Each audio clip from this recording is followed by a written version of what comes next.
What happened in your life that you were expecting to be joyful, but was more traumatic? My college graduation. Got a call on my way to the ceremony from one of my best friend's parents that he passed away from a freak accident at work.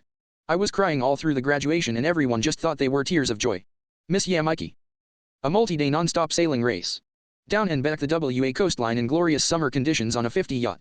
We did the event in 50 hours and it was probably 50 of the worst hours of my life. The first couple were okay. Started off at 9 AM on a Friday, very light winds, boats hardly moving, then at 11 AM, 3 hours before forecast, a 30 to 35 knot wind, from the direction we were meant to be going, rolled in, instead of the 15 to 20 knot wind forecast. What followed was massive waves. This continued for the entire beat to our destination. One by one everyone was so sick, wet, cold, and exhausted they went down below to rest, leaving just myself and one other to double hand a 50 racing boat in 30 to 35 knots of wind. This continued all through the night. We had massive gear failure at about 3 AM, which ended with the two of us on deck doing all the work being soaked inside of our wet weather gear. Within 5 minutes of our arrival at the marker we are to sail around and then head back to where we started, the wind just glasses off to nothing and we drifted for hours in the now scorching heat the day after starting.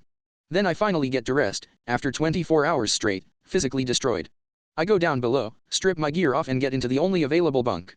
And it's soaked to the core. Some asshole slept in the bunk in their wet weather gear and had ruined it. Nevertheless I fall asleep after a while, tucked into the fetal position against the side of the hull. When I awake with possibly the worst sinus pain of my life. Turns out I am allergic to mold and this boat has mold in the hull lining. I spend the last 20 hours of the race with a thumping migraine, worst of my life. This is after only 4 hours of... I don't even know if you can call it sleep. It was so completely traumatic it changed my life. On a side note, it was so bad, everything else in life seems so much better by comparison. I had the best sleep of my life after that, and work the next day was the easiest day ever. A wedding/reception. 2 of my army friends were marrying each other and I thought it would be fun to attend, get drunk, and shoot the shit with some old friends from my training days. Ceremony was beautiful and after party was fun for about 2 hours. They aren't religious at all so nothing was religious about anything. Turns out the bride's mom was a nutjob evangelical and she wasn't invited for a reason. It was an outdoor reception. Very beautiful lights strung between trees, candles on the tables, just the whole 9 yards. Until the bride's mom showed up drunk and citing religious rhetoric. She called the groom a daughter-stealing devil worshipper. Bride didn't want to call the cops at first and asked a bunch of us to escort her away. I happily obliged. She left yelling and cursing. About 15 minutes later as we are all doing shots when we heard somebody yell, "Fucking shit, the tables are on fire." A ton of us scrambled to find a source of water while others tried to smother it with tablecloths. Took about 15 of us to finally smother it in wet towels and tablecloths. One girl's hair went up in flames when she was trying to help and suffered some light burns to her cheek, ear, and neck. Lo and behold, once the chaos ended, guess whose mom was passed the fuck out behind a nearby oak tree with a can of lighter fluid. Her mom got herself arrested that night on a felony charge and woke up in a jail cell the next morning begging her daughter, the bride, to bail her out. Her mom served 5 years in prison for her dumbassery. Edit, autocorrect thinks it knows my thoughts. My first real make-out session, we were laying in her backyard at night on towels in the grass. An hour later she asks what's that smell, and we look. We had been rolling in dog shit we didn't see because it was dark outside. Years ago, my ex-wife was doing her scuba cert in Cambodia. The dive shop is like, hey, show up at 7 AM, get on the boat, we'll take you to a beautiful island, you can hang out while your wife gets her cert. I'm like, hell yeah, sounds great. So we show up at the dock and the dive shop is like, we usually have a much bigger boat, but it's having an engine issue, so we're gonna take this smaller one.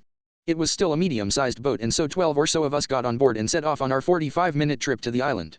It's a beautiful day, not a cloud in the sky. Great. The first 30 minutes or so are great. It's super chill, boat is going. Dive master starts to make coffee, passes around some fruit. It's a dream. And then we hit a big wave and everyone laughs and is like, well, hold on to your coffee. Then another. Then a bigger one. Cue 3 hours of screaming, crying and puking as our boat is absolutely ravaged by the sea. On at least 3 occasions the boat is on its side as we dangle from the railing and the diver master tells us to prepare to go overboard. I can't even see the sky anymore, there are just huge waves on all sides of us at all times, just battering the boat, drenching everyone. Bags have gone overboard a long time ago. It was the most insane moment of my life. All you can see all around is water, gathering speed, and coming to kill you. Utterly powerless, reduced to an ant. 3 Cambodian dudes were driving the boat, screaming at each other in a language I can't understand. At one point of the dudes jumps overboard and the other 2 have to navigate to get him back. It's clear that we're in an exceptional moment. Anyway, this goes on for 3 hours instead of 45 minutes. The island was fucking great. It's the most deserted place I've ever been except for one dude who built a cafe and has a huge garden of weed and an Italian chef who does out and fishes every day and then feeds everyone at night. I've never seen so many stars, it was truly paradise. The way back, BTW, was placid. Not a single wave, like coasting across a swimming pool. 45 minutes. The birth of my son. He died.